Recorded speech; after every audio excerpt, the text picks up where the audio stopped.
Hey guys, Ultima here, bringing you my new security control deck profile, and I hope you're alright with the new camera angle. I'm trying out my new webcam that I got for remote duels as a recording device instead of my phone, mostly due to the lags, so yeah, I hope this is alright, otherwise I'm gonna try to reposition it in a way, but yeah. I actually did take the security control deck to regionals, or rather a previous build. I updated it after I received my last 2 copies of Sword of Defeat. I did not have a full playset at the time.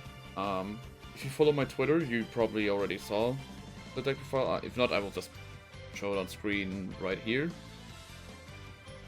So, yeah. But this build is a little bit different than the one that I ran in the regionals. It's still pretty much the same playstyle. But yeah, I'll just go over it. Alright, so starting off with our Digi-Eggs. Play 5 Digi-Eggs, but you can just play 1 if you want to. And what we play is 3 copies of Digimon and 2 copies of the Koromon from BT5. And to be fair, I just chose them because I like food. Also because I like Digimon. Probably one of my favorite baby Digimon of all time. But you could literally choose any red Digi-Egg that you want, or other colors, but red is probably the best one because of the removal option cards red has. Like, red probably has the best removal options. So, yeah, you can either just run 1 Digimon, 1 Koromon, 1, whatever ones are there, I think there's Baby Domon. You can literally run any red baby that you like in this deck, it doesn't really matter. It's literally just made, it's not made, but it's in the deck to make your red option cards live, because the ruling in the Digimon card game is that as long as there's a card with the same color on the field, you can play an option card with the same color. And the erasing area does count as on being on the field, so yeah, that's the reason why I use that Digimon here, or rather Digimon and Koromon, but as I said, you can just use 1 if you want to. Now for the main deck, we only play 2 rookies, which is 2 copies of Lucemon. The reason we only play 2 copies of Lucemon is because if you play more than 2, it can be kind of bricky, but if you just play 2, it should be fine. You mostly want to play this as like another way to recover late game, because his effect is that if you have 10 or more cards in your trash, his play cost is reduced by 8, meaning he becomes a 5 cost instead of a 13 cost. And I mean, he's a pretty decent beatstick for level 3 with 10,000 DP. But like I said, the main reason you play him is because of recovery, and also because with Magnadramon, you can just cheese him out for free, so yeah. His last effect doesn't really matter all that much, it just literally says that this Digimon can only Digivolve into Digimon with Lucemon in its name. Or their names, rather. Okay. That's it for our level 3s. Gonna play 4 copies of Magna Angemon. I do not play any level 4s in this deck because, well, it's security control, you don't really need to Digivolve into anything, and even if you wanted to, Lucemon cannot Digivolve into anything anyways. I've seen some people play Salamon, but that's more in the pure yellow security control, or like the majority of your deck being yellow, or like the option cards being majority yellow. This is more of a like red, yellow, black security control deck, but you could probably already tell it from the thumbnail. What Magna Digimon does is pretty much the same thing as Lucemon, just that he does not have as big of a play cost, so he's pretty much one of your major turn 1 plays. So yeah, just pop on the field, recover 1. But he has the added inheritable effect that for every 3 cards in a security stack, the Digimon that Digivolved from Magna Digimon gets 1000 DP. And that's kind of important with another card that we run in this deck, but I'll get to that in a second. Next up, for our last 2 level 5s, I play 2 copies of Mistymon. First of all, it's a yellow level 5, so again a target that our yellow level 6s can Digivolve from. And it also has the added effect of, on play, 2 of your opponent's Digimon get minus 3000 DP for a turn. Which is pretty useful against decks like Rookie Rush and Diaboromon. Or, well, Diaboromon until they get their EX01 support. But yeah, this is pretty much just a way to get rid of some small fries and also, you know, be able to Digivolve into Seraphimon. Speaking of Seraphimon, play 2 copies of Seraphimon because its one Digivolving effect is Recovery 1. And his secondary effect is that during your turn, while you have 3 or more security cards, which in this deck we do most of the time, he gains security attack +1, so he's pretty much our offense for the deck, other than Sword Defeat and maybe Magnetramon, I guess. He's kind of bad for offense, since he only has 10,000 DP, but, you know, that's why we have Magna H1 in there. But just having the option to, you know, smack away 2 security cards is pretty good in this deck, because I'm not a huge fan of security decks that just drag out the game forever. I know this is kind of like the goal of the deck, but you do also I kind of like finishing the game earlier. I'm not a fan of just dragging it out for a draw. I've seen in the regionals there were a lot of security control players that just literally played it to drag it out for a draw. So, yeah, I don't really like that, if I'm being honest, but I still like security control. Just, yeah, just playing it a bit more aggressively, I guess. Next up, pretty standard, we play 4 copies of Magnetramon. If you have ever seen a Mega Zoo deck or any other security control deck, you pretty much already know what it does. When you play it, if you have 3 of your security cards, you recover 2. So that is really good, especially if you're playing against a deck that is able to get rid of a lot of security in one turn. So, yeah. And its second effect is when attacking, you may play 1 level 3 yellow Digimon card from your hand without paying its memory cost. So yeah, this is how we cheese out our Lucimons. Next up, for our last level 6, we play 2 copies of Machine Dramon from BT2. He's a blocker, and he also has the on-play effect to Digivolve 2 of your opponent's Digimon. So that's really useful against decks that rely on their boss monsters to finish the game. And again, he's a blocker, so good against smaller Digimon, and you know, 11k blocker is not that bad. So yeah, that's also another Digimon card that it's pretty much the only Digimon card that can Digivolve to Sword Defeat. So yeah, you want to play at least a little bit of black, and also it makes your Ultimate Flare live, of course. Next up, I play 4 copies of Sword Defeat. In regionals I only played 2, but that was because I only had 2. But now I finally have my playsets, so that's neat. First of all, he's a security Digimon, meaning that if your opponent runs into Sword Defeat in your security, you can play it for free. The only downside being that Sword Defeat, your opponent's Digimon doesn't get to battle Sword Defeat. It plays itself out before they actually get to battle.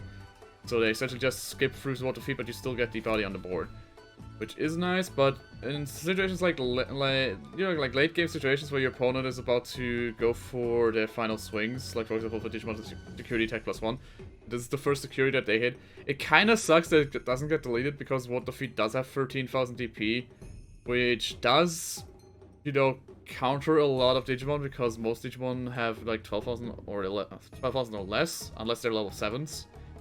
But yeah, I mean, it's still really, really good. Like, Sword Defeat is still a really powerful card, otherwise I wouldn't be playing it 4 times. Its other effects are, when Digivolving, you can delete one of your opponent's Tamers. I think Sword Defeat is actually one of the only cards in the game that actually does delete Tamers. But if it's not, then remind me. I haven't really looked into like stuff like BT7 yet, so I don't think there's any cards that delete Tamers other than himself. But whatever. It's useful against decks that only play 2 memory Tamers. Most decks only play 2 Tamers, unless they are like very Tamer heavy, like my security control deck is. So being able to remove those extra effects from your opponent's board is useful, but it's not the reason we play him. The reason we play him is, first of all, he's a security Digimon. Second of all, he has on deletion, delete one of your opponent's Digimon. So if you run into one of your opponent's Digimon that you want to get rid of with Sword Defeat, well, goodbye. It's essentially Gaia Force in living form. Or if your opponent has, let's say, a 13,000 Digimon, you run into it with Sword Defeat, so they both get deleted. Sword Defeat activates this on deletion effect, and then you can delete another Digimon from your opponent. So, yeah. And another added benefit is that he's an Omnimon, which is why we play 1 copy of Omnimon X Antibody. Actually, we really like Omnimon X Antibody, but I wouldn't be playing more than 1 copy in any deck, because he is kind of situational, I guess. Like, when you can get him off, he's really good, but if you can't, then it doesn't really matter. Like, he's not the main strategy, he's like a backup plan. What his effect does is, first of all, he can Digivolve into any Digimon with Omnimon in its name for free cost, ignoring evolution requirements. So, he can just Digivolve onto our Sword Defeats. And his when attacking effect is that you can delete one of your opponent's Digimon with DP less than or equal to Omnimon X antibody. So, yeah, any 15,000 DP or low Digimon is gone, which is the majority of cards in the game. And his second effect is that during your opponent's turn, when an opponent's Digimon attacks, you can trash 2 of its evolution sources to negate the attack, essentially, or rather, end the attack, but that's essentially the same thing as negating it. This effect, like the secondary opponent's turn effect, doesn't really come up all that much, because in this deck we mostly Digivolve him onto our Zword Defeats, get his deletion effect. That's the main reason we play him, but in some scenarios you can actually get the secondary effect off if you play the Machine Dramon, Digivolve into Zword Defeat, and then Digivolve it into Omnimon X Antibody. Then you can get the effect off, but yeah, again, we only really play him for his one attacking effect. Next up, for our Tamers, for our 4-cost Tamers, we play 2 copies of TK, 2 copies of Izzy, and 2 copies of Ty and Matt, even though they are pretty much different than the other 4-cost Tamers that we play. First of all, TK, Yellow Tamer, really useful to get our Holy Waves activated, because we do need a yellow card on the board for that. And again, he's a memory tamer, just like Izzy, so that means that if you are at 2 memory or lower, you set yourself to 3 memory automatically, so that's pretty useful. And his secondary effect is that when he's played, you can look at your security, and then reveal 1 card in it and add it to your hand. And if it's a yellow card, you can recover 1, so really useful. Just the reason we only play 2 of him is because of that reason, because we don't play a pure yellow deck. In pure yellow decks, you can play 3 of them, no problem. But this is a black, yellow, and red deck. There are situations where you don't have any yellow cards in your security, which are kind of rare. They are really rare. Like I have had a few games where I didn't have any yellow cards in my security, and those are really rare because most of our Digimon are actually yellow. But there are situations where he just takes a card out and then he doesn't proc his recovery, so he can be a downside because you do want to keep your cards in your security at all times. And even like stack your security as pile high as you can to get as many option cards off as you can, so yeah, I would only play him at 2, maybe even at 1, but yeah, still a really good card. Because, for example, like I had a few games where I didn't have a Magnetramon in my hand, so yeah, TK was really helpful because in most cases your Magnetramons just land in their security, and that's not where you want them to be. You want them to be able to recover your security. Alright, speaking of recovery, we play, as I said, 2 copies of Izumi. Again, memory tamer, so 2 or less, so you automatically go to 3. And his on-play effect is that you reveal the top 3 cards of your deck, and if all of them are black, you gain 1 memory, but that's not the important bit of his effect. The important bit is that you place the cards on top of your deck in any order. This essentially sets up your recovery effects, because what you want to do is you play them, it reveals, like, let's say a Magnetramon, a Zword Defeat, and a Gaia Force. You leave the Magnetramon on top and put the other 2 cards at the bottom of the pile, put it on top of your deck. Next turn you draw Magnetramon. If you had 3 security or less, you just activate Magnetramon and get the Zword Defeat and the Gaia Force into your security, and your opponent knows that you have them in your security, which kinda makes them not want to run to your security. So, yeah, really useful card for that. Unfortunately, in my BT6 build, I do not run him anymore, even though he's still really good, but the new Izzy and Joe are just better than him, in my opinion, because of the way that they let you gain memory. So, yeah, still a really good card. And our last focus tamer is Ty and Matt. Their start of turn effect is that if your opponent has a level 6 or higher Digimon, you gain 2 memory, which is pretty useful in this deck, because due to how much memory we potentially give our opponent, they'll reach level 6 relatively quickly, which procs this tamer pretty fast, so yeah, just having more memory is useful. And the secondary effect is that during your turn, all of your Digimon with Omnimon in their name gain security attack +1. So, again, really useful because we do play 5 Omnimons in this deck, you know, our 4 defeats and 1 Omnimon X antibody. So, yeah, just having a way to make them even more aggressive is very, very useful.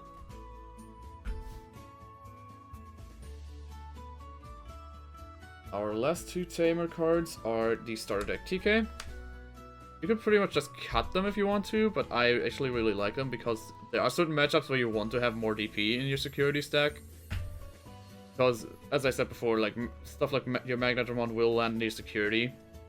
And if you don't get to your TK, but instead you get to this TK, it's still pretty useful because it'll turn your Magnetomon, for example, into a 12k, your Lucemon into a 12k, your Magna Angemon will become an 8k. You know, all of your Digimon that potentially under your security become boosted, and that can really help out in certain matchups. So yeah, just having a way to power up your security is kind of important right now, but in future builds, maybe not as much. So that's it for Tamers and Digimon. So now let's start with the option cards. I play 4 copies of Gaia Force. Pretty straightforward. You just play it, and then you delete one of your opponent's Digimon, and it activates in security, which is very important for this deck. So yeah, we pretty much only play cards in this deck that activate in security. This is security control, of course. Next up, 4 copies of Gaia Force. Oh wait, I mean Transcendent Sword, of course.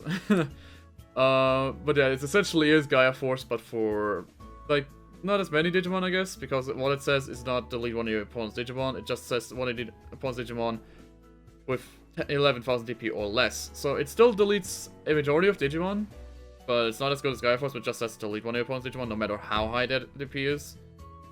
But if you have a Greymon or a Omnimon on your field, rather a Digimon with those names in their name, this becomes delete one of your opponent's Digimon with 15,000 DP or less. So this can delete level 7, so this is also really useful.